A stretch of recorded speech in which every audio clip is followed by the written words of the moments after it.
Assalamualaikum warahmatullahi wabarakatuh. Selamat datang kembali di channel saya. Ya, di video kali ini kita akan memberi informasi mengenai seputar bantuan subsidi upah dari pemerintah ya untuk tenaga kerja yang memiliki BPJS.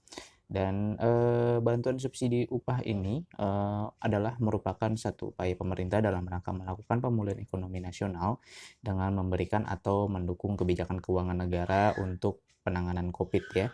Dan bantuan subsidi upah ini atau BSU ini berupa bantuan tunai sebesar Rp500.000 per bulan selama 2 bulan yang akan diberikan dalam setahap, dan beberapa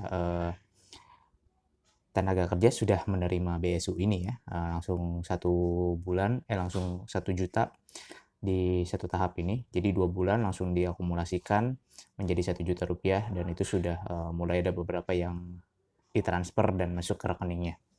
Kemudian untuk mendapatkan BSU ini ada beberapa kategori ya yang harus dipenuhi oleh calon penerimanya apa saja. Yuk langsung saja kita informasikan. Kriteria berikut ini sesuai dengan Permenaker Republik Indonesia nomor 16 tahun 2021. Yang pertama adalah warga negara Indonesia yang dibuktikan dengan nomor induk kependudukan ya. Jadi harus WNI yang memiliki NIK. Kemudian terdaftar sebagai peserta aktif BPJS Ketenagakerjaan sampai dengan 30 Juni 2021. Jadi kalau sudah tidak terdaftar kemungkinan besar tidak dapat ya. Syaratnya itu harus terdaftar sebagai peserta aktif BPJS Ketenagakerjaan sampai dengan tanggal 30 Juni 2021. Kemudian mempunyai gaji upah paling banyak sebesar 3.500.000 per bulan dalam hal pekerjaan atau buruh pekerja di wilayah dengan UMP atau UMK lebih besar dari 3.500.000, maka persyaratan gaji atau upah menjadi paling banyak sebesar UMP. Jadi misalkan UMP di Jakarta itu 4.200.000, maka syaratnya berarti 4.500.000 gitu ya. Kalau UMK-nya di bawah 35 ya berarti bisa, tapi kalau di atas 35 maka UMP-nya itu diikuti sesuai dengan UMP atau UMK daerah tersebut ya. Sesuai dengan upah terakhir yang dilaporkan pemberi kerja kepada BPJS Ketenagakerjaan dan tercatat di BPJS Ketenagakerjaan. Jadi kayak DKI Jakarta misalkan UMP-nya itu kan sekitar 4.200.000 sekian, maka akan dibulatkan menjadi 4.300.000 seperti itu. Nah, itu bisa mendapatkan BSU. Kemudian pekerja atau buruh penerima upah ya kriterianya, dan juga pekerja di wilayah PPKM level 3 dan level 4, 28 provinsi dan 167 kabupaten atau kota sesuai instruksi Mendagri 22 tahun 2001 dan 23 2021. Jadi untuk warga Jakarta yang memenuhi syarat ini juga bisa mendapatkan BSU. Bukan hanya Jakarta, tapi ada beberapa juga wilayah yang masuk dalam wilayah PPKM level 3 dan level 4.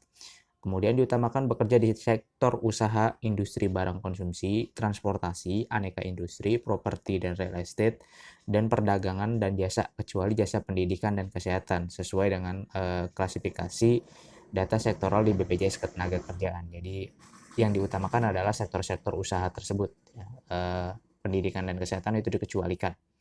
Jadi itu tadi ininya ya kategorinya. Yang pertama warga negara Indonesia, kemudian terdaftar sebagai peserta aktif BPJS, memiliki upah UMP ya minimal 3,5 atau mengikuti UMP daerahnya, kemudian terdaftar sebagai pekerja atau buruh penerima upah, bekerja di wilayah PPKM level 3 dan 4, dan diutamakan bekerja di sektor-sektor yang tadi sudah disebutkan.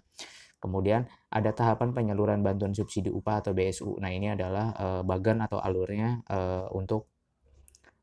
untuk penyalurannya. Yang pertama itu dari BPJM Sostek itu memverifikasi sesuai dengan kriteria Permenaker RI nomor 16 tahun 2021 yang tadi sudah disebutkan ya, yang tadi ada WNI, kategori peserta penerima upah, kemudian status aktif posisi tanggal BPJS 30 Juni 2021, upah paling banyak 3,5 juta atau mengikuti UMP daerahnya, bekerja di wilayah PPKM level 3 dan level 4 sesuai dengan instruksi Mendagri, dan di sektor usaha yang tadi sudah disebutkan.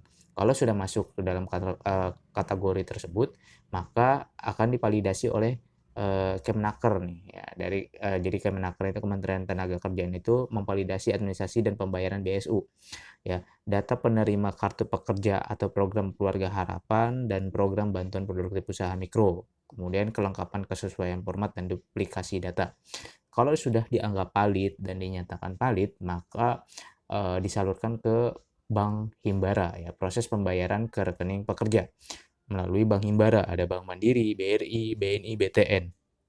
Informasi tambahan untuk tenaga kerja yang berada di Provinsi Aceh akan proses melalui BSI, Bank Syariah Indonesia, baru nanti diterima oleh penerima bantuan subsidi upah. Nah, bagaimana sih caranya untuk mengetahui apakah kita masuk atau dapat atau menerima BSU ini?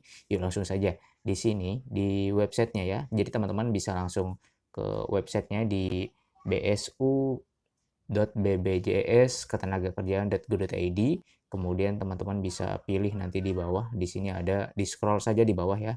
Di sini ada cek apakah kamu termasuk calon penerima BSU. Di sini ada NIK, masukkan nomor induk kependudukan teman-teman, kemudian nama lengkapnya juga dimasukkan sesuai dengan KTP, tanggal lahirnya dimasukkan, kemudian di checklist saya bukan robotnya, kemudian teman-teman bisa mengklik lanjut. Jika nanti datanya muncul, maka nanti ada data teman-teman. Jika masih diverifikasi pun nanti akan ada notif verifikasinya. Jika teman-teman tidak masuk dalam kategori ini pun nanti akan ada keterangan bahwa teman-teman tidak masuk dalam kategori tersebut. Jadi itu teman-teman untuk mengecek cara apakah kamu termasuk calon penerima BSU. Ya, jadi silakan teman-teman dicek dan mudah-mudahan teman-teman yang bekerja ini masuk dalam kategori tersebut bisa menerima BSU ini ya. Setidaknya bisa membantu teman-teman di masa pandemi seperti ini. Jadi itu teman-teman informasi yang bisa saya sampaikan mengenai bantuan subsidi upah seperti biasa. Jika ada pertanyaan silakan langsung tanyakan di kolom komentar dan jangan lupa untuk di-like, di-share, dan di-subscribe channel ini agar bisa berkembang dan bisa bermanfaat untuk masyarakat lebih banyak dan memberikan informasi-informasi yang berguna. Terima kasih. Wassalamualaikum warahmatullahi wabarakatuh.